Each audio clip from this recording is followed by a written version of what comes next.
everyone. Happy Monday. Welcome to another virtual preschool science series. My name is Sarah Snyder. I'm the program coordinator here at the Montana Science Center, and I have another super fun activity for us to do together today. So stay tuned. So this book is awesome. It's called Acids and Bases, Food Chemistry for Kids. And it is by a company called Baby Professor. Let's talk about the chemistry in food. This could be very interesting since we would be talking about food. Foods. You might be really hungry after we read this book. Get into the components in food. Acids and bases work together to enhance the flavor of prepared foods.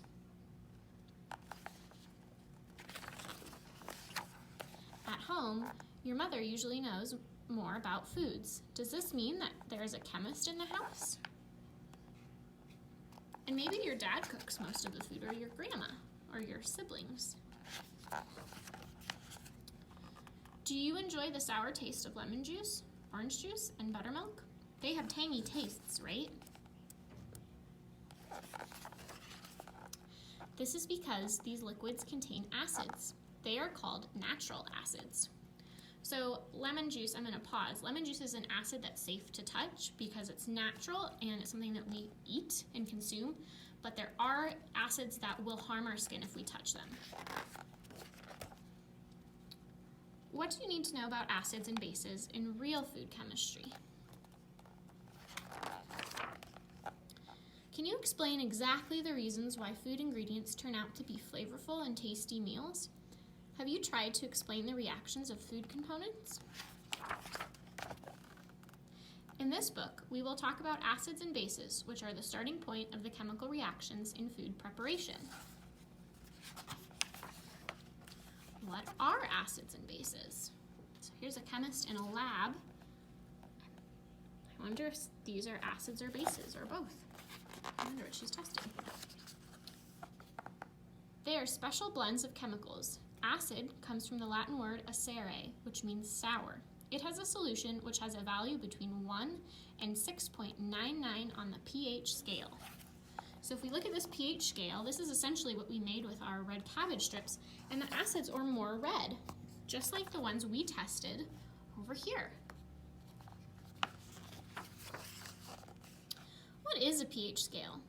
It is the chemical gauge of acidity and alkalinity, which goes from 1 to 14 degrees. It is provided by scientists to help us tell the acid or the alkaline structures of different substances through numbers.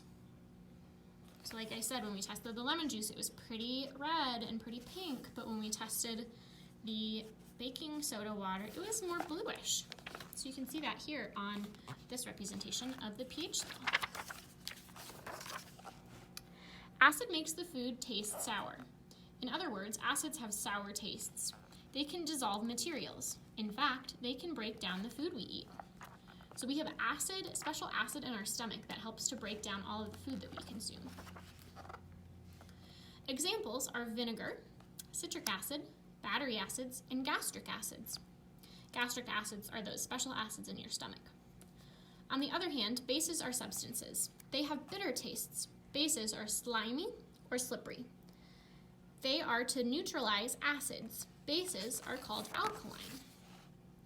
Examples of bases are soaps, detergents, bleaches, dishwashing liquid, and baking soda.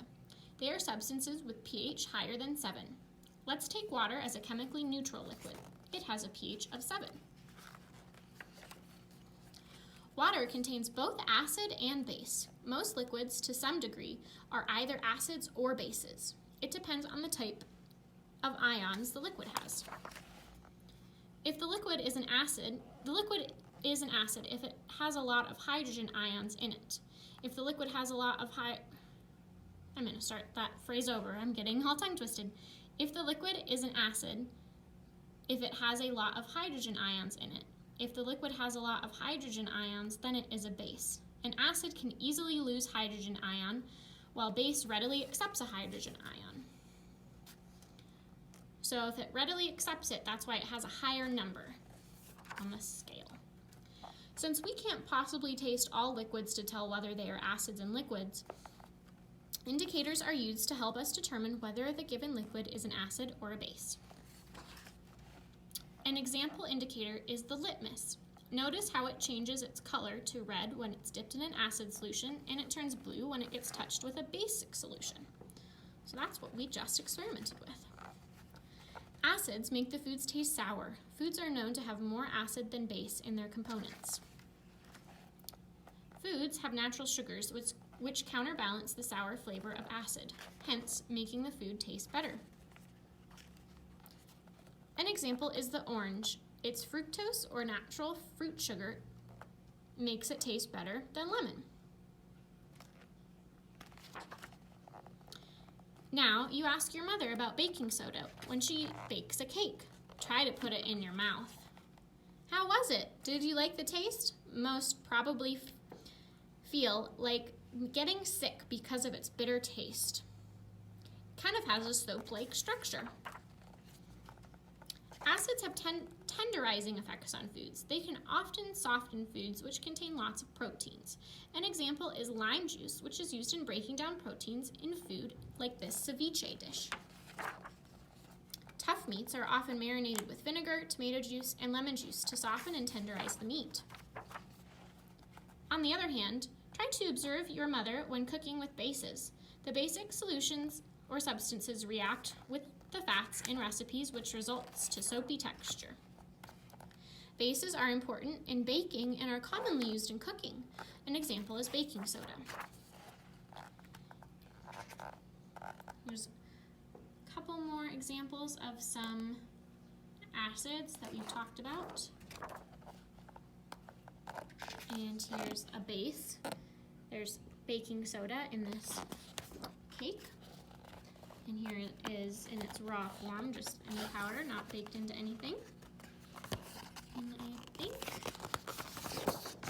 one more little bit of information. We came to understand about acids and bases because of Svante Arrhenius. He was a chemist and the first one to define acids and bases. He did so in 1887.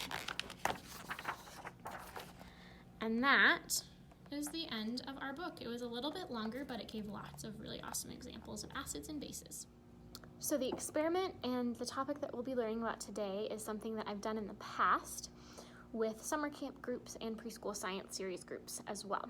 So we are going to be talking today about something called pH.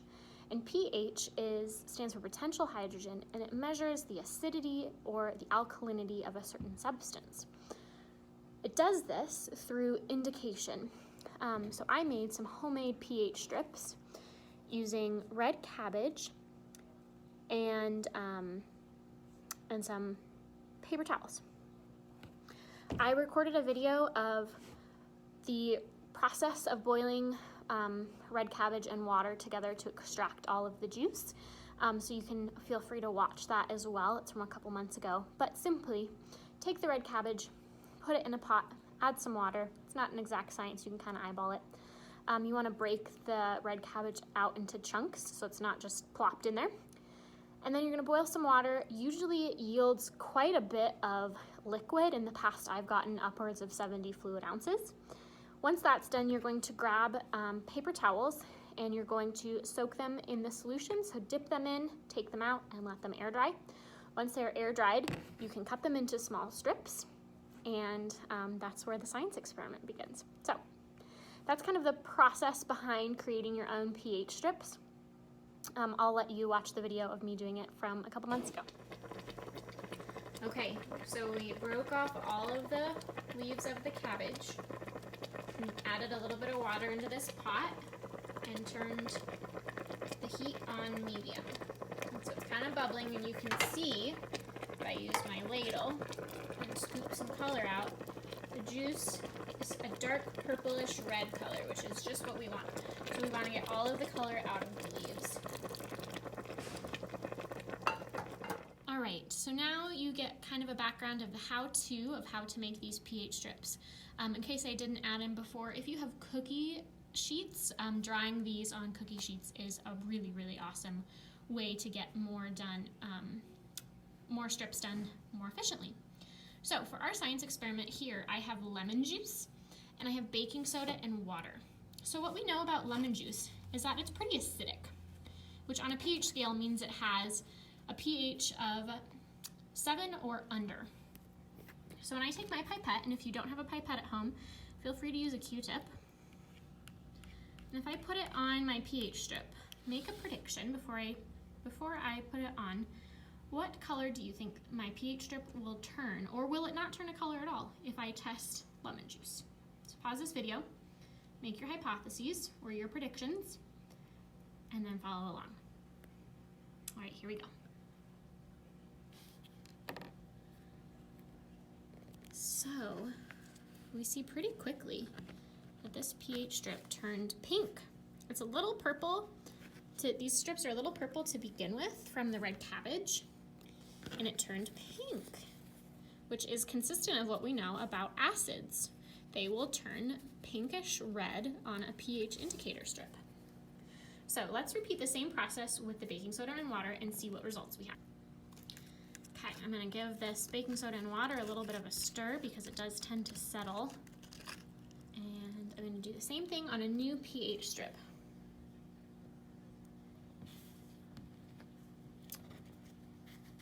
So what we know about baking soda is that it's a base or a substance higher in alkalinity.